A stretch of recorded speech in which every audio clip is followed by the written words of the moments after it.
Hello friends, welcome back to your own YouTube channel Aspiring Fellow. Let's make it easy. दोस्तों इस video में मैं आपके लिए लेके आया हूं IBACIO जिसकी नोटिफिकेशन आई हुई है। उसमें आए हुए जो 2017 में ये एग्जाम हुआ था उसमें आए हुए इंग्लिश के सारे क्वेश्चंस के सॉल्यूशंस। दोस्तों एक इंपॉर्टेंट बात, अगर आपने IBACIO 2020 की जिसकी नोटिफिकेशन आई हुई है, अगर आपने उसका फॉर्म नहीं भरा है तो अब आप जल्दी से अभी जाके भरिए, क्योंकि 9 जनवरी लास्ट डेट है। 4600 ग्रेड पे में ये काफी अच्छी पोस्ट है जो 3 साल बाद दोबारा एग्जाम हो रहा है, 3 साल बाद निकली है। लास्ट ये एग्जाम जो हुआ था वो IBACIO का ही 2017 में हुआ था, जिसके बारे में हम बात करेंगे इस वीडियो में। इस वीडियो से पहले मैंने जो वीडियो अपलोड करी थी IB की, उसमें मैंने मैथ्स के IBACIO 2017 में आए हुए क्वेश्चंस के सॉल्यूशंस प्रोवाइड किए थे। हमने सारे क्वेश्चंस 20 से 25 जितने भी क्वेश्चंस थे उनको अच्छे से डिटेल्ड स्टडी किया था, पढ़ा था, उनके सॉल्यूशंस देखे थे। तो जैसा कि मैंने उस वीडियो में बताया था, मैं इस वीडियो में आपके लिए लेके आया हूं उसी पेपर में आए हुए इंग्लिश के क्वेश्चंस के सॉल्यूशंस। इंग्लिश के बारे में मैं बताऊंगा कि क्वेश्चन कैसे सॉल्व करते हैं इंग्लिश के। तो वीडियो शुरू करने से पहले मैं आप अपने बारे में बता दूं। My name is Deepak Bansal. CGL 2018 sorry एक सेकेंड, CGL 2018 दिया था मैंने, CGL 19 भी दिया हुआ है, और IB जो ACIO 2017 में हुआ था उसका प्री मेरा क्लियर था। 18 में मेरे इंग्लिश के मार्क्स आप देख ही सकते हैं, ठीक है। मैथ्स के मेंस के मार्क्स मेरे 2019 के, और इस चैनल पे आप देखेंगे मैथ्स और इंग्लिश किसी भी कॉम्पिटिटिव एग्जाम के लिए। तो आइए शुरू करते हैं। Let's begin. फर्स्ट क्वेश्चन जो आया था IBACIO 2017 के पेपर में वो था टू डीकैम्प। हमें इस का मतलब बताना था। टू डीकैम्प का मतलब क्या होता है। इस क्वेश्चन को आंसर करने के लिए आपको पता होना चाहिए डीकैम्प का मतलब क्या होता है। अब डीकैम्प का मैं आपको वैसे मतलब बता दूं, डीकैम्प का मतलब होता है टू लीव सडनली। इसका आंसर डी होना चाहिए था। वैसे इसका मतलब होता है अचानक से गायब हो जाना, अचानक से कोई चला गया। अब आते हैं इसको याद करने के तरीके पे। आपने क्वेश्चन देख लिया, उसका आंसर देख लिया, लेकिन ये आया कैसे, ठीक है। उसके लिए आपको डीकैम्प का मतलब पता होना चाहिए। डीकैम्प को याद करने के लिए आप क्या करिए, D plus camp, D plus camp, camp को उखाड़ा, समझे। कोई मतलब जैसे जम्मू एंड कश्मीर है, मीन्स ठीक है, वहां पर सीम बॉर्डर पर जो है ज्यादातर चाइनीज जो है वो घुसपैठ करते हैं, या मीन्स अंदर आने की कोशिश करते हैं, ठीक है। पाकिस्तानी हो गए, ठीक है। तो वहां टेंट लगाया हुआ था, लेकिन इंडियन सोल्जर्स ने क्या किया, टेंट को उखड़वाया, और जो चाइनीज थे और जो पाकिस्तानीज थे जो अंदर आने की कोशिश कर रहे थे वो उनको भगा दिया, और वो अपना टेंट उखाड़ के जहां वो थे वो चले गए अपने घर वापस। तो एकदम से सडनली चले जाना, उसका वो होता है डीकैम्प का मतलब। तो decamp is G plus camp, camp उखाड़ा एंड लेफ्ट सडनली, ये होता है इसका मतलब। हो जाएगा याद। बढ़ते हैं नेक्स्ट क्वेश्चन की तरफ, जो है which pair is wrongly matched. अब आप देखते हैं, अब इस क्वेश्चन को करने के लिए आपको इन वर्ड्स के मतलब पता होने चाहिए, और वर्ड्स के मतलब पता होना मींस वोकैबुलरी स्ट्रांग होनी चाहिए। इसी चैनल पे आप देखेंगे मैंने कुछ वीडियोस डाली हैं वोकैबुलरी की, जो मैं आगे कंटिन्यू भी करूंगा, ठीक है। उन्हें जरूर देखिए, ट्रिक्स फॉलो कीजिए, निमोनिक से वोकैबुलरी पढ़ने की कोशिश कीजिए। आप अगर नॉर्मल तरीके से वोकैबुलरी पढ़ेंगे तो ज्यादा से ज्यादा 500,000 वर्ड्स ही याद रख पाएंगे, और पेपर में इससे ज्यादा वोकैबुलरी काम आती है। तो ए देखते हैं। ए में हमारा डिस्क्रीट और सेपरेट। सेपरेट का मतलब तो आपको पता ही है, सेपरेट का मतलब अलग अलग, ठीक है, अलग अलग। हम देखते हैं एंटोनिम हो रहे हैं या सिनोनिम, ठीक है। डिस्क्रीट का मतलब क्या होता है। अब वैसे तो ये क्वेश्चन गलत है, यहाँ डिस्क्रीट ई होना चाहिए था, ये ई नहीं आना चाहिए था जो वो वाला होता है, ठीक है। लेकिन मैं इसका भी मतलब आपको बताता हूँ डिस्क्रीट का मतलब क्या होता है।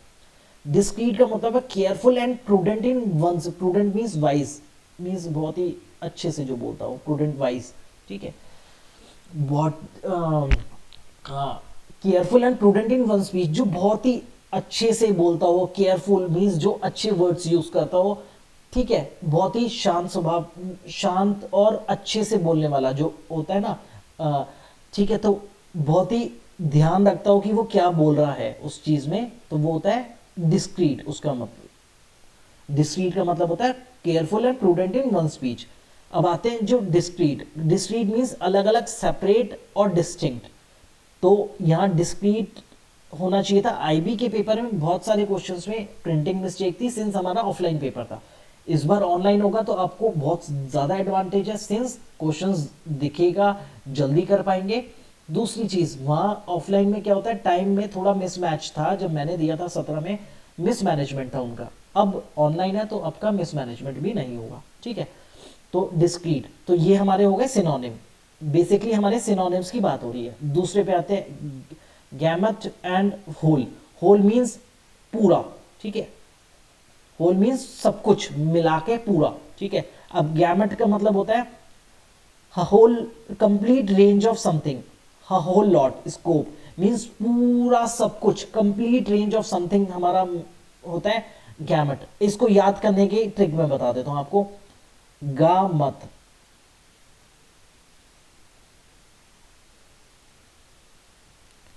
गा मत, क्यों हम दोस्तों को बोलते हैं ना अबे बेसुरे मत गा, क्योंकि अब क्यों बोलते हैं, क्योंकि उसको सारे रेंज की नॉलेज नहीं है।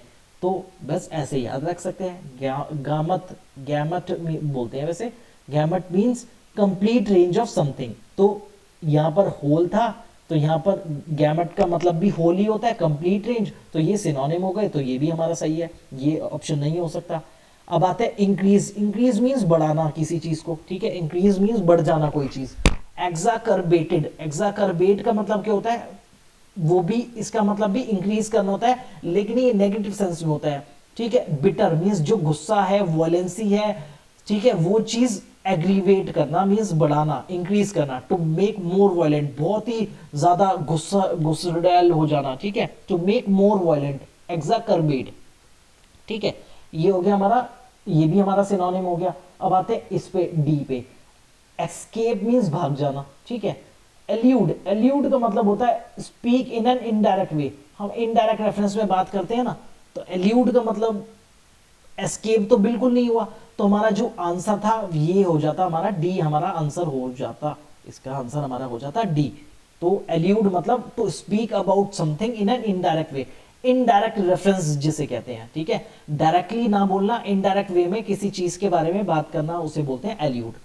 तो हो जाएगा। ये सारे जो वर्ड्स हैं मैं एक अलग से वीडियो बना दूंगा जिसमें इन वर्ड्स के मीनिंग पिक्चर्स के साथ और ट्रिक्स के साथ मैं आपको बता दूंगा, लेकिन अभी के लिए आप इनके मीनिंग्स को नोट डाउन कर लें ताकि आपको ये वर्ड्स याद रहें। नेक्स्ट क्वेश्चन देखते हैं, आइडेंटिफाई द करेक्ट पेयर। अब इसमें ये क्वेश्चन में मिस्टेक थी, इसमें ये दिया ही नहीं हुआ था, ठीक है, ये दिया नहीं हुआ था, तो क्वेश्चन सॉल्व कैसे होगा। लेकिन जो इसमें अलग अलग वर्ड है वो मैं बता देता हूँ। डॉज मीन्स कोई चीज मार रहा है, झुक जाना, ठीक है, आपको पता ही होगा डॉज, ठीक है, कोई पत्थर मार रहा है तो हम बोलते हैं, या कुछ भी है तो डॉज हो जा, नीचे हो जाओ, है ना, वो बोलते हैं। एल्यूड, इल्यूड का मतलब होता है टू अवॉइड एंड एस्केप। हमने पिछले क्वेश्चन में देखा जहां डी ऑप्शन का आंसर था वहां एस्केप था, तो एल्यूड का मतलब होता है इनडायरेक्ट वे में बोलना। इल्यूड, इल्यूड होता वहां पर तो हमारा सिनोनिम होता, ठीक है वो। तो elude means to avoid, means नजरअंदाज करना, एस्केप करना, ठीक है, किसी चीज को अवॉइड करना, एस्केप करना, नजरअंदाज करना, ठीक है। नेक्स्ट अल्यूड, अल्यूड मैंने बता ही दिया, to speak about something in an indirect way, ठीक है। एंड एस्केप, एस्केप मीन्स भाग, मीन्स भाग जाना या एस्केप, ठीक है, किसी चीज से जी चुराना, एस्केप कर जाना, ठीक है। फॉरबेयर, फॉरबेयर क्या होता है, to restrain, restrain, abstain from something means दूर भागना किसी से। फॉरबियर मीन्स दूर भागना, refrain from doing something means कोई चीज होती है जिसका मन नहीं होता तो उससे दूर भागना, ठीक है, जैसे लोग पढ़ाई से दूर भागते हैं लेकिन पेपर पास आ रहे हैं और आपके एग्जाम्स इतने कोरोना की वजह से वैसे ही नहीं हुए हैं, तो इतने टाइम बाद हो रहे हैं, तो आपको बिल्कुल पढ़ना चाहिए। ठीक है, तो forbear means to refrain from something. D, latter means former और लेटर होता है, तो ये बाद वाला। आफ्टर वर्ड्स मीन्स बाद वाला, आफ्टर समथिंग। तो बस हो गए इन सारे वर्ड्स के, आप मतलब ज़रूर नोट डाउन कर लें निमोनिक्स के साथ, जैसे मैं आपको बता रहा हूँ, ताकि आपको लॉन्ग टर्म तक ही याद रहे। निमोनिक्स ज़रूर याद रखें, अपने निमोनिक्स बनाए या फिर मेरे अच्छे लगते हैं निमोनिक्स, उनसे बनाए, ताकि आप बहुत लॉन्ग टाइम तक उन्हें रिकलेक्ट कर पाए। बढ़ते हैं नेक्स्ट क्वेश्चन की तरफ, जो है हमारा इडियम। अ डेविल्स एडवोकेट। अ डेविल्स एडवोकेट का जो मतलब होता है वो होता है someone who pretends to be against an idea or plan that many agree with। Mean समझिए 10 लोग बैठे हैं, 9 लोग एग्री करते हैं किसी पॉइंट ऑफ व्यू से, लेकिन एक बंदा है जो उस पॉइंट से अगेंस्ट है, उस पॉइंट से एग्री नहीं करता, तो उसे बोलते हैं अ डेविल्स एडवोकेट। ठीक है, तो इसका जो आंसर होना चाहिए था देख लीजिए, एन एविल पर्सन नहीं, क्रिमिनल नहीं, एंड रजिस्टर्ड एडवोकेट नहीं, अ counter argument, counter means against वाला आर्ग्यूमेंट, तो इसका आंसर होना चाहिए था बी। अब सेंटेंस देखते हैं, मैंने मतलब क्या बताया, अ devil's advocate who goes against an idea. ठीक है, तो I was just playing devil's advocate means कोई मीटिंग चल रही थी और उसमें जो पॉइंट ऑफ व्यू रखा जा रहा था बहुत लोगों का, समझे पॉजिटिव था, मैंने नेगेटिव दे दिया, तो I was just playing devil's advocate. हो गया। बढ़ते हैं नेक्स्ट क्वेश्चन की तरफ। 80th question, Satish heard it from the horse mouth. ये भी एक ईडियम है, हॉर्स माउथ ये जो है ये हमारा ईडियम है। ठीक है, अब इसका मतलब क्या होता है, from a reliable source means from, Satish heard it from the horse mouth, इसका मतलब एक रिलायबल सोर्स जिसपे भरोसा किया जा सकता है, डिपेंडेबल सोर्स। ठीक है, अब देख लेते हैं, मतलब मैंने बता दिया, अब ऑप्शंस में देख लीजिए आप। फ्रॉम अ अथॉरिटेटिव सोर्स, बस यही 80 का ए आंसर हो जाता। फ्रॉम अ क्लोज फ्रेंड नहीं, फ्रॉम द क्लोजेस्ट मेंबर नहीं, फैमिली के बारे में तो बात ही नहीं हो रही, फ्रॉम द बॉस नहीं। रिलायबल सोर्स आपको पता होगा, जैसे रिलायबल सोर्स आपने खुद देखा हुआ, आपने खुद करी, तो आप रिलायबल सोर्स है अपने लिए, बात खत्म। तो वही चीज़ है, तो हॉर्स माउथ इडियम का मतलब फ्रॉम अ रिलायबल और डिपेंडेबल सोर्स। बढ़ते हैं 81st क्वेश्चन की ओर। Satish is seated. अब इन चारों वर्ड्स क्लोजली जो रिलेटेड है उनको देखते हैं। बिसाइड्स, बिसाइड्स का मतलब क्या होता है, इसके अलावा, इसके अलावा। ठीक है, ये होता है इसके अलावा। बिसाइड, बिसाइड मीन्स उसके बराबर में, तो यहां पर Satish is seated beside Sunita, तो यहां बिसाइड आना था, तो ऑप्शन हमारा बी तो आंसर हो जाता है पहली बात। अब आगे देखते हैं, क्लियरली, साफ साफ। ठीक है, साफ साफ दिख रहा है, I can see the blackboard clearly, I can see what is written on the blackboard clearly. ठीक है, साफ साफ। क्लोजेस्ट मीन्स सबसे पास, सबसे पास।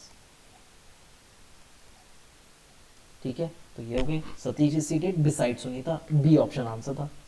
अब आते हैं आइडेंटिफाई द इनकरेक्ट पेयर। अब इसमें भी वर्ड्स हैं जिनके मतलब आपको पता होना चाहिए।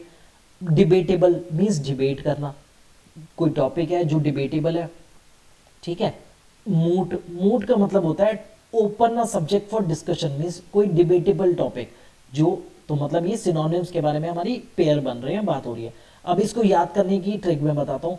मूट को झूठ मूठ, झूठ मूठ की लड़ाई, झूठ मूठ की लड़ाई, तो झूठ मूठ की लड़ाई कर रहे हैं कोई, तो किस टॉपिक पे अगर कोई लड़ाई कर रहा है, और लड़ाई करने को ही इन एक तरह से बोल सकते हैं, हम डिबेट बोलते हैं कि किसी टॉपिक पे अगेंस्ट और फॉर मीन्स फॉर्मल सेंस में बोलना, तो झूठ मूठ की लड़ाई मीन्स लड़ाई मीन्स डिबेट करना, तो मूठ को ऐसे याद रख सकते हैं। ठीक है, सिंगुलरली और इंडिविजुअली। तो 82nd का आंसर जो है, अब ये जो ऑप्शन है ये मुझे नहीं पता ये इन्होंने कैसे दिए हैं, इसका दोनों का मतलब ये होता है, लेकिन जो आंसर की थी उसमें बी दिया हुआ था, लेकिन इस अब मुझे नहीं पता ये गलत है सही है, क्वेश्चन में मिसप्रिंट है क्या है, लेकिन मैं आपको मतलब बता देता हूँ। ठीक है, रेजिमेन, रेजिमेन का मतलब होता है a set of rules about food and exercise और मेडिकल ट्रीटमेंट। रेजिमेन क्या होता है, एक डॉक्टर होता है उसके प्रिस्क्रिप्शन होता है, ठीक है, कि ये इस टाइम पे लेना है, या आप एक्सरसाइज करते हैं तो एक स्केड्यूल होता है, उसको बोलते हैं रेजिमेन, ठीक है। A set of rules about food and exercise और मेडिकल ट्रीटमेंट जो लेते हैं उसके सेट ऑफ रूल्स जो होते हैं उनको बोलते हैं रेजिमेन। प्रेस्क्रिप्शन हो गया बेसिकली, ठीक है, तो ये भी सिनोनिम हो गया, ठीक है, प्रेस्क्रिप्शन ही हो गया एक तरह से। सेवर और डिटैच, डिटैच मीन्स अलग हो जाना, सेवर मीन्स टू रिमूव और सेपरेट, तो मीन्स अलग करना, तो ये भी सिनोनिम हो गए। तो सेवर मीन्स, अब इसको याद करने का तरीका देख लीजिए। फीवर होता है, फीवर होता है तो आप खाने से मीन्स घूमने फिरने से सबसे अलग हो जाते हैं, खाने से अलग हो जाते हैं क्योंकि टेस्ट नहीं आता, हर किसी चीज़ से दूर हो जाते हैं। तो इसको याद करने का तरीका क्या हो जाएगा, सेवर को याद करिए फीवर से लिंक करके, फीवर में हर चीज़ से अलग हो जाते हैं, तो सेवर मीन्स टू रिमूव और सेपरेट मीन्स अलग अलग हो जाना। बस सिंपल हो जाएगा याद। पढ़ते हैं नेक्स्ट क्वेश्चन की तरफ जो है 83rd question. I haven't studied a lot lately. अब दोस्तों इसके लिए आपको ये चीज़ ज़रूर पता होनी चाहिए कि एडजेक्टिव एडवर्ब क्या होते हैं, ठीक है। अब मैं आपको एक चीज़ बताता हूँ, अब आप एक तरह से ये देख लीजिए, एडजेक्टिव, एडजेक्टिव में सिंपल क्या बताते हैं, नाउन की विशेषता बताते हैं, ठीक है। तो अब आप किसी भी सेंटेंस से क्वेश्चन कीजिए, आंसर मिल रहा है कैसा है, कैसे का आंसर मिल रहा है, ठीक है, तो इसका मतलब वो एडजेक्टिव है। जैसे मैं आपको बताता हूं, बॉय है, ठीक है, अब वो कैसा बॉय है, बैड बॉय है समझिए, ठीक है। तो लड़का है, लड़का, ये बॉय हो गया नाउन, ठीक है, और कैसा है, कैसे का आंसर मिल रहा है ना, बॉय है लेकिन कैसा है, बैड बॉय है, तो ये हो गया हमारा एडजेक्टिव, ठीक है। अब इसी को हम आगे बोलते हैं, अब ऐसी बॉय है, कैसा है, स्मार्ट है, स्मार्ट बॉय, कंफ्यूज, ये सारे हमारे हो गए एडजेक्टिव, ठीक है, ये हमारे हो गए एडजेक्टिव। अब एडवर्ब क्या होगा, इसी एडजेक्टिव की जो विशेषता बताए। अब आप देखिए, बैडली कंफ्यूज्ड बॉय, तो ये बॉय हमारा हो गया नाउन, ये हो गया एडजेक्टिव, ठीक है। तो इस एडजेक्टिव के बारे में कौन बता रहा है, बैडली, ठीक है, तो हाँ ये हमारा हो गया एडवर्ब, हो गया। अब आते हैं इस पे, I haven't studied a lot lately, मैंने बहुत टाइम से पढ़ा नहीं है, तो लेटली जो हमारा यहाँ है वो है हमारा एज एन एडवर्ब यूज हुआ है, ठीक है। अब मैं आपको एक चीज बताता हूं, हमारा लेट और दूसरा होता है लेटली, फर्क क्या होता है, लेट होता है हमारा, लेट का मीनिंग होता है हमारा देर से, देर से, ठीक है, और लेटली का मतलब होता है ऑफ लेट, बहुत टाइम से, ठीक है। अब सेंटेंस देखते हैं, एग्जांपल्स के साथ समझते हैं क्या होता है एग्जैक्टली, अभी आपको आ जाएगा समझ में, ठीक है। एग्जांपल देख लें, he comes late in office, ठीक है, एक ही हो गया। दूसरा सेंटेंस देखते हैं, he has not met me lately, ठीक है, ये हो गया हमारा दूसरा सेंटेंस। तो ये हो गया late, he comes late in office, office में आता है लेकिन कैसे, कितना, कैसे लेट आता है, लेट आता है, तो ये हमारा है एडजेक्टिव, क्योंकि हमारा लेट जो है वो एज एन एडजेक्टिव। हाँ ये जो है, एक चीज बताता हूं आपको, ये हमारा एडजेक्टिव होता है लेट, ठीक है, और लेटली जो होता है हमारा वो एडवर्ब होता है, ठीक है। तो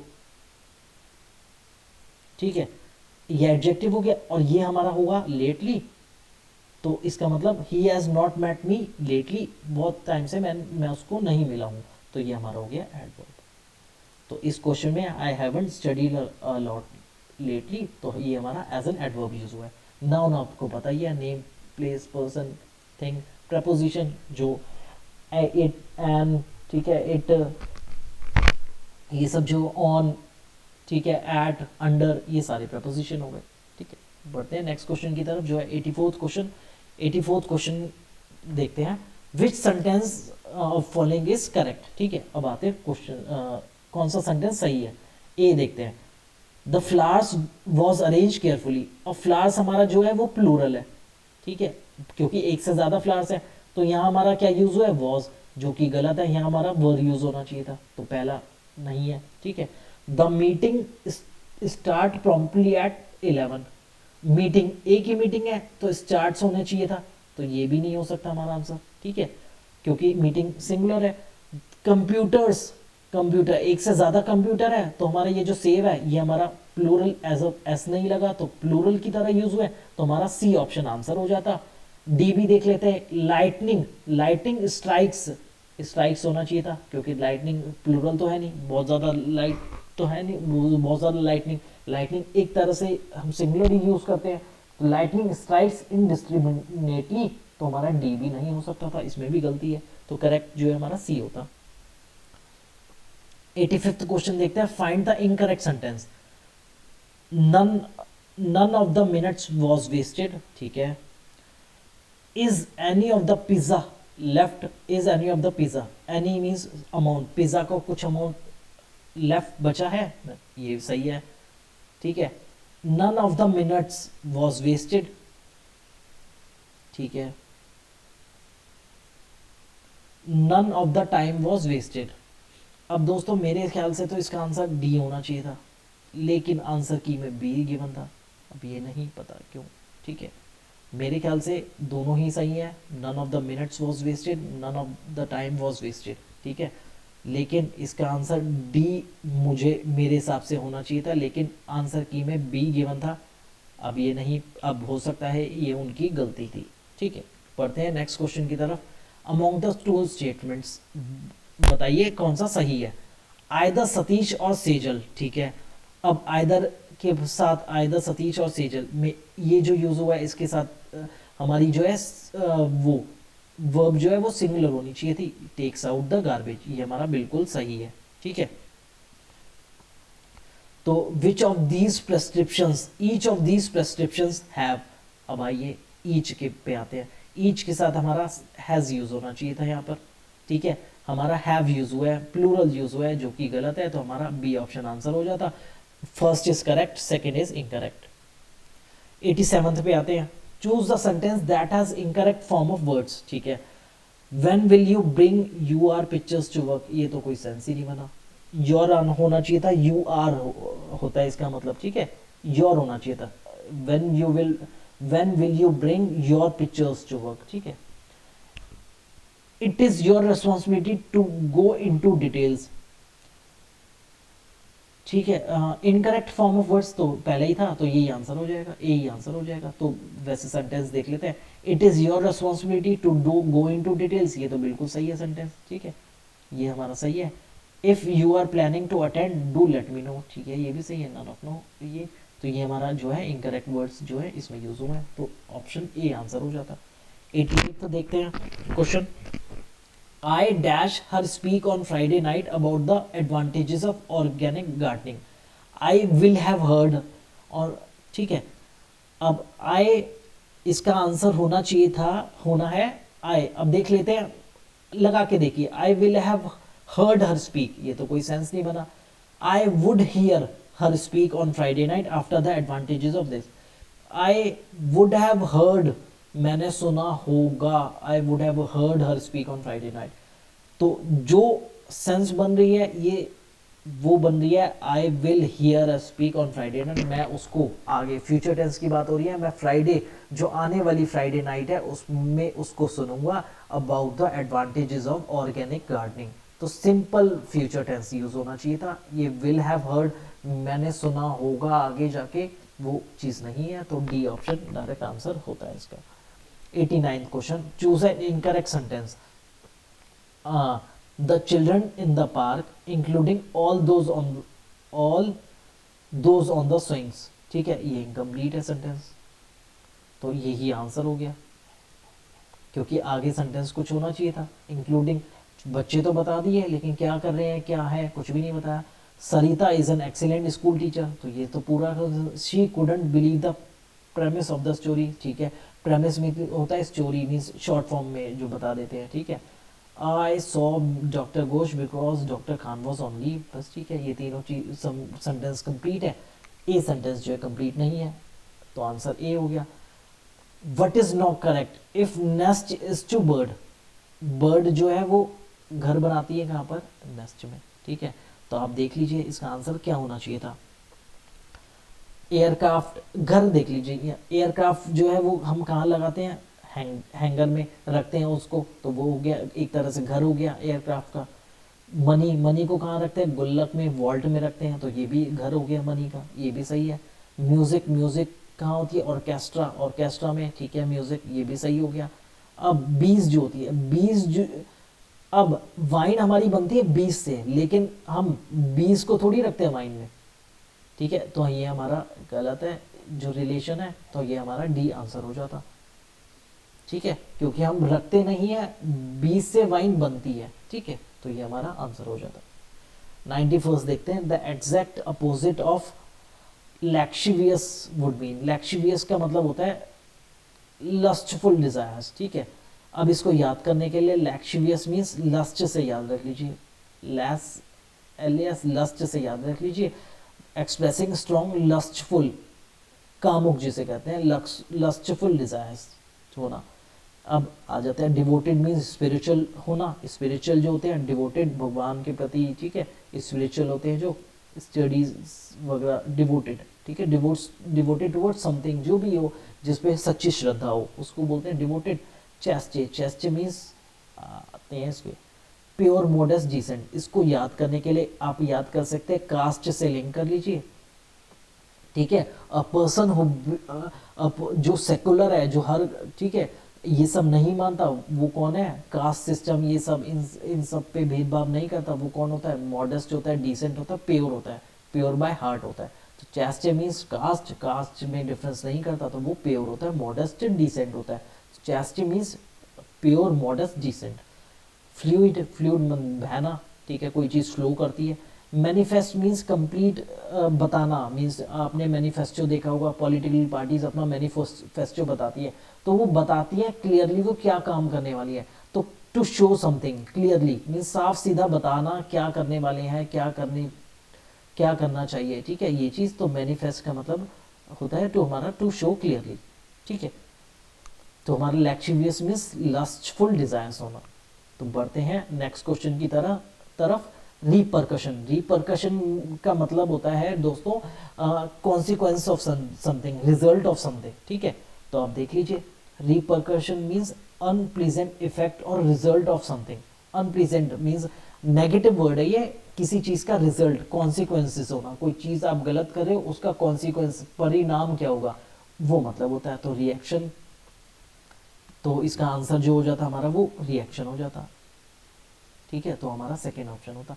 रिकलेक्शन नहीं है, क्लेवर रिप्लाई नहीं है, कॉन्कशन नहीं है। कॉन्कशन का मतलब होता है बहुत ही जोरदार टक्कर नहीं लगती वो चीज़, तो हार्ड ब्लो, कोलिजन जो होता है वो होता है कॉन्कशन।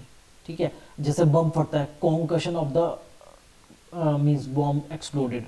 ठीक है, तो उसकी दूर तक आवाज़ सुनाई दी, तो हार्ड ब्लो और कोलिजन कॉन्कशन का मतलब होता है। बढ़ते हैं नेक्स्ट क्वेश्चन की तरफ, जो है 93rd question. Dash to go out to an Italian restaurant tonight. Do you like to go out, are you liking to go out, ये तो कोई सेंस ही नहीं है इसकी। You like to go out टू क्वेश्चन नहीं बन रहा ये तो। ठीक है, वुड, अब आप देखिए क्या सेंस बन रही है, किस चीज से सेंस, तो आप देखिए वुड यू लाइक, क्या आप इटालियन रेस्टोरेंट जाना चाहेंगे आज, तो हमारा जो आंसर है वो करेक्ट डी हो जाता है। Would you like to go out to an Italian restaurant tonight. ठीक है, 94 आते हैं। Excuse me, you have the time please. ठीक है, ये चीज नहीं। What is the time please, have you got the, तो इसका आंसर जो हो जाता है साफ सीधा क्या आपके पास टाइम है, तो बस यही चीज़ पूछ रहे हैं। तो excuse me, have you got the time please, this is the correct answer. What तो वैसे ही नहीं होता, वट इज टाइम प्लीज ये भी गलत है, you have the time please ये भी गलत है। क्वेश्चन पूछ रहे हैं तो you have you got the, question जरूर लगना चाहिए, तो have you got the time please is the correct answer. अब आते हैं 95th question. He likes reading, he was a dash reader, fill in the blanks है, ठीक है। अब इन वर्ड्स के मीनिंग पता होने चाहिए जब भी आप इस क्वेश्चन को कर सकते हैं। तो देखिए वोकैबुलरी कितनी इंपॉर्टेंट है। तो एंशियस का मतलब होता है, एंशियस वरिड होना, वरिड और नर्वस होना, ठीक है। एंजाइटी होती है, ठीक है, एंशियस होते हैं, तो वरिड और नर्वस होना, परेशान होना, वो होता है एंशियस का मतलब। तो ही वॉज अ एंशियस रीडर, परेशान रीडर कौन ही होता है, ठीक है। तो वो चीज़, हाँ, रीड करना, किसी को पढ़ना लिखना ये सब परेशान कर सकता है, लेकिन परेशान रीडर कोई नहीं हो सकता ना, तो ये गलत है। एंथुजियास्टिक, बहुत ज़्यादा एनर्जी हो, एक्साइटमेंट हो किसी चीज़ की, ये आपको पता ही होगा इस वर्ड का मतलब, ठीक है, बहुत ही कॉमन वर्ड है, ठीक है ये। अब वोरेशियस, वोरेशियस का मतलब होता है who is eager to learn, ठीक है। वोरेशियस, ग्रीडी, अब जैसे वोरेशियस के दो मतलब होते हैं, एक फूड से रिलेटेड होता है, ठीक है, जैसे इस फोटो में देखिए ये बंदा है, कितने बर्गर, ठीक है, खाए जा रहा है, खाए जा रहा है। तो at times the greed of some can never be satisfied, तो वोरेशियस का मतलब होता है ग्रीडी। अब ये दो सेंस में यूज होता है दोस्तों, एक होता है फूड के सेंस में, एक पढ़ाई लिखाई के सेंस में। तो food, greedy for food means बहुत ज्यादा खाने का जिसे लगता हो, वो हो गया वोरेशियस, अगर फूड के सेंस में यूज हो रहा है। नहीं तो दूसरा, who is eager to gain something, knowledge के सेंस में, तो वेरी कीन टू लर्न, तो वोरेशियस रीडर होना चाहिए था, क्योंकि रीडर कौन होते हैं, जो नॉलेज गेन करना चाहते हैं। तो ये हमारा जो आंसर हो जाता। Ferment means ferment, fervent means strong feeling होना, किसी के लिए स्ट्रॉन्ग फीलिंग्स होना, तो होता है हमारा फर्वेंट का मतलब। तो बस ये तो हो नहीं सकता था reader, he was a strong feeling वाला रीडर, ये तो नहीं कोई सेंस बनता। तो स्ट्रॉन्ग फीलिंग्स होना फर्वेंट का मतलब होता है। वर्ड्स के हिसाब से हमारा वोरेशियस जो है बिल्कुल सही बैठता है। I remember my sister taking me to the museum, best fit बताना है हमें, इसका आंसर क्या होना चाहिए था। I remember I was taken to the museum, ये नहीं है, ठीक है, एक्टिव पैसिव की बात कर रहे हैं हम। आई रिमेंबर, अब हाँ यहाँ देखिए, यहाँ हमारी टेकिंग आईएनजी फॉर्म यूज हो रही है, तो बीइंग टेकन जो है हमारा यहाँ बीइंग यूज हो रहा है, तो बीइंग टेकन हमारा जो है बहुत सही हो जाता। तो I remember being taken to the museum by my sister, तो ये इसका आंसर हो जाता, ठीक है। बस बढ़ते हैं नेक्स्ट क्वेश्चन की तरफ। तो make a clean breast of something, ठीक है, ये हमारा ईडियम होता है बेसिकली। इस मीडियम का मतलब होता है टू कन्फेस समथिंग, मीन्स कुछ आपने किया है उसका, उसको बता देना, साफ सीधी बता देना, कन्फेस कर लेना, ठीक है। तो आई डिसाइडेड, मतलब कोई आपने कर दिया कुछ, उसके बाद I decided to make a clean breast of things and admit that it was I to blame, ठीक है, मैंने कोई गलती करी और मैंने साफ साफ मान लिया, साफ साफ मान लिया, कन्फेस कर लिया, तो वो I two means to make a clean breast of something, ठीक है। टू कन्फेस समथिंग इसका मतलब होता है। अब आते हैं लास्ट के 3 क्वेश्चंस बचे हैं जो आए थे आईबी के पेपर में। 98th question, to be above board, above board means honest होना, ऑनेस्ट होना, तो इसका बी होता है, ये भी एक ईडियम है, तो इसका मीनिंग होता है to be honest. The deal was completely open and above board, above board means very fair और ऑनेस्ट, फेयर एंड ऑनेस्ट, बहुत ही जो डील हुई वो हमारी ऑनेस्ट वे में हुई और बहुत ही फेयरली हुई, तो best to be above board means to be honest होना, ठीक है। ये भी एक हमारा इडियम था। That which can not be corrected, जिसे करेक्ट नहीं किया जा सकता। अनइंटेलिजिबल मीन्स जो इंटेलिजेंट ना हो, ठीक है। Indelible means which can't be deleted, which can't be deleted, जिसको डिलीट नहीं किया जा सकता, ठीक है। Intelligible means which is not intelligent, illegible means जो लीगल ना हो, which is not legal, which is not legal, ठीक है। इनकॉरिजिबल इसका आंसर होता which can't be corrected, which can't be corrected. Can't be corrected. ठीक है, तो इनकॉरिजिबल हमारा आंसर हो जाता है। अब आते हैं लास्ट क्वेश्चन की तरफ, जो है 100th question, state in which few govern the many. ठीक है, इसका आंसर जो है वो तो होना चाहिए हमारा बी। अब मैं आपको बाकी सब बता देता हूँ। ठीक है, मोनार्की, मोनार्की मतलब होता है अब इसमें इन सारे वर्ड्स के मैं आपको मतलब बताऊंगा, और जो वन वर्ड सब्सटीट्यूशन है बेसिकली ये, जो और भी इसी सेंस में यूज होते हैं मैं उनके भी मतलब बताऊंगा। ठीक है, एक्स्ट्रा इंफॉर्मेशन भी दूंगा। तो देख लेते हैं मोनार्की का मतलब क्या होता है। A government by a king और क्वीन। ठीक है, तो किंग और क्वीन जो गवर्नमेंट राज करता है, ठीक है, एक ऐसी सरकार जो किंग और क्वीन के द्वारा चलाई जाती है उसे बोलते हैं मोनार्की। ठीक है,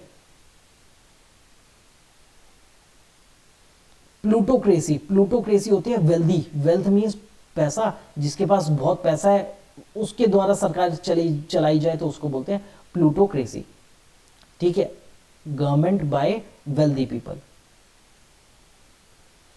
autocracy, auto means government by one, auto, अब ये तो यहीं से, प्लूटो मीन्स वेल्दी। ठीक है, अब आप ऐसे याद रख सकते हैं, प्लूटो पे कोई गया इंसान तो बहुत पैसे वाला जो इंसान होगा वही जाएगा प्लूटो पे, तो Pluto means wealth, government by wealthy, ऐसे याद रखिए। मोनार्क मीन्स राजा। ठीक है, तो अब देखिए गवर्नमेंट, ऑटो मीन्स वन। ठीक है, तो ऑटोक्रेसी। थियो, थियो मीन्स प्रीस्ट। ठीक है, तो गवर्नमेंट बाय प्रीस्ट, जो साधु संत होते हैं उनके द्वारा कोई सरकार चलाई जाए तो थियोक्रेसी कहते हैं। ब्यूरोक्रेसी, ब्यूरोक्रेसी, ठीक है, government by the civil servants, governments by the civil servant, जो सिविल, जो हमारे जो सर्वेंट्स होते हैं उनके द्वारा जो सरकार चलाई जाती है उन वो होती है ब्यूरोक्रेसी। अब दोस्तों एक यहाँ पर छुपा हुआ है एरिस्टोक्रेसी है, मैं यहाँ पे ऊपर लिख देता हूँ एरिस्टोक्रेसी। ठीक है, वो aristocracy, government by the nobles, government by the nobility.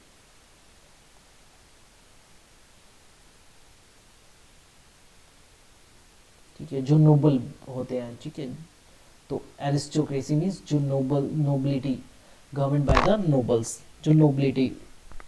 ठीक है, तो ये थे हमारे 100 क्वेश्चंस जो हमारे IBACIO जो 2017 में जो एग्जाम हुआ था उसमें आए थे, इंग्लिश के क्वेश्चंस। तो so that's all for today. I hope आपको ये जो वीडियो है ये पसंद आया होगा।